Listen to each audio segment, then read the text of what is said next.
talk about another side of Vince. On March 15th, Vince was going to be honored by the Michael Landon Foundation for his philanthropic contributions to charity. And at the same time, the U.S. Justice Department is continuing their investigation.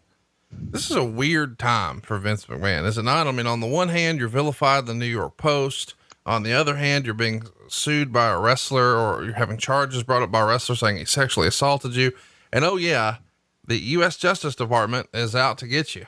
It's a weird time that all of these bad things are happening. And now we're going to have a celebration in your honor for all the good you've done for charity.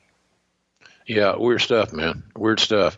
Well, Vince, to be honest with you, sometimes I think he did not use as clear judgment as he could have in those that were surrounding him and advising him.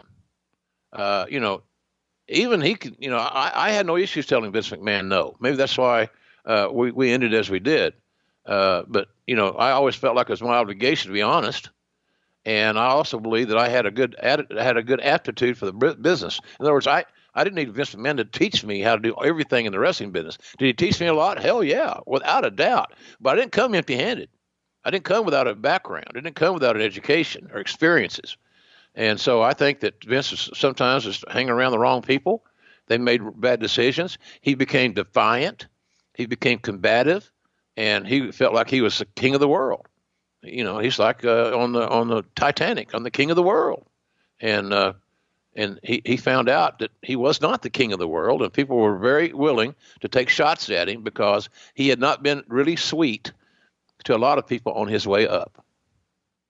Let's talk about some news and notes behind the scenes. Meltzer would write, add Owen Hart and Ted DiBiase to the injured list. DiBiase suffered a herniated disc and missed all the shows this past weekend. While I haven't heard this from anyone who knows, the injury is serious enough that he'll probably be kept out until Mania because he has to work that match. Hart blew out his knee on March 8th in a TV match against Bam Bam Bigelow. Don't know the severity, but he was in great pain after the match backstage and was put into a knee brace. DiBiase is in a primetime spot on this WrestleMania 9 show. It's the return of Hulk Hogan, and it's a tag match, Money Inc. versus Hogan and Beefcake. And they just set up a big angle where they attacked Beefcake and crushed his face and the reconstructed face after the parasailing accident, et cetera, et cetera. Do you remember hearing coming into this show that there may be some question as to whether or not DiBiase could go? Yeah, there was questions about Teddy going, but knowing Teddy, he knew how to work around his injury, and he did because he's probably one of the most skilled performers on the entire card. There was always things going on concerning the Hogan presentation.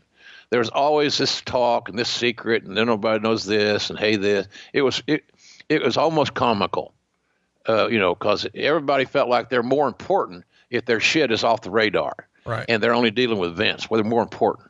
And there was a lot of guys that really needed to be more important in those days. And that was the one guy that our company at that time, Vince was the guy on everything. Now we understand he still is, but they have different people doing different things there. And we did going forward not too long after that, including myself. So, we knew Teddy was probably going to work, but the Hogan thing, there was always, was it really a jet skiing accident? Was it something? Everything took a life of its own. And then, of course, Hogan coming back kind of abruptly, and that changed the booking entirely at WrestleMania 9 with Hogan's appearance on the card and how they handled it. Was like an old Mid-South or an old Houston wrestling finish where you lose the title and you win it back and blah, blah, blah. So, but Hogan was the straw that stirred the drink at WrestleMania 9, no doubt about it. Everything was changed to make him happy and to facilitate that title change. We'll talk about that a little bit later. Meltzer would report several new faces expected in at or after WrestleMania. Luna Vachon will start, most likely as a valet for Shawn Michaels to feud with Sherry.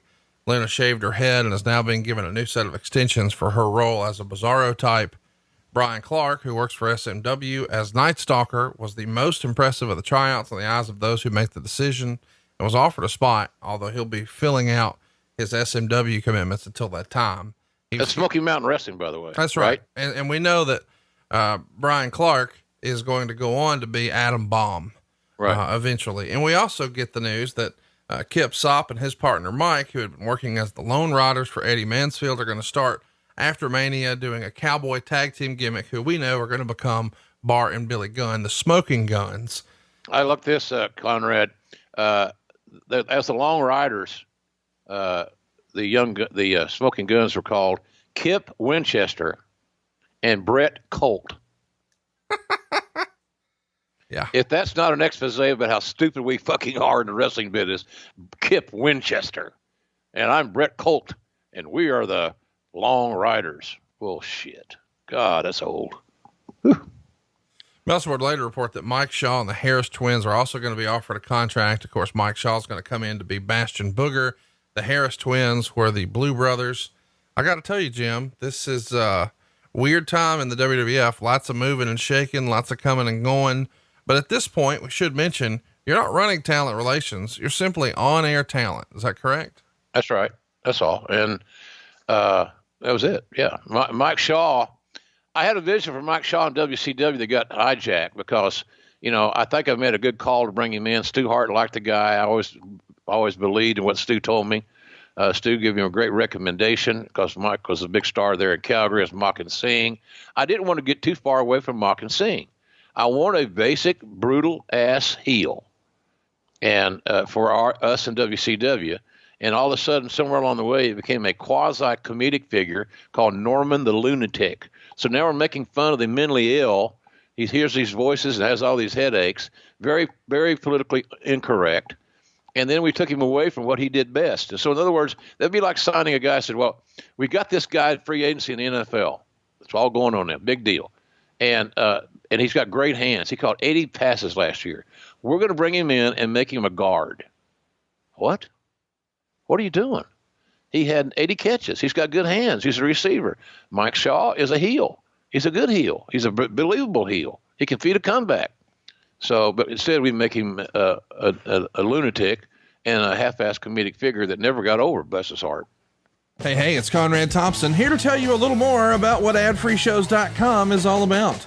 Get early, ad-free access to more than a dozen of your favorite wrestling podcasts every single week, starting at just $9. That's less than 20 cents an episode each month. And yes, you can listen to them all directly through Apple Podcasts or your regular podcast apps. How easy is that? Ad-Free Shows also has thousands of hours worth of bonus content and docuseries like Title Chase, Eric Fires Back, Conversations with Conrad, and The Insiders. Plus new series like The Book with David Crockett, Monday Mailbags with Mike Chioda and Nick Patrick, and a whole lot more. And you want to talk about early? You can't get any earlier than listening to the shows live. You can be a part of the live studio audience as we record the podcast. Plus, ride shotgun alongside your favorite childhood heroes for live watch-alongs, Q&As, and other interactive experiences every single month. Come on now, see for yourself what thousands of other wrestling fans from around the world have discovered, that AdFreeShows.com is the best value in wrestling. Check it out today, and hey, when you do, the first week is completely free. AdFreeShows.com.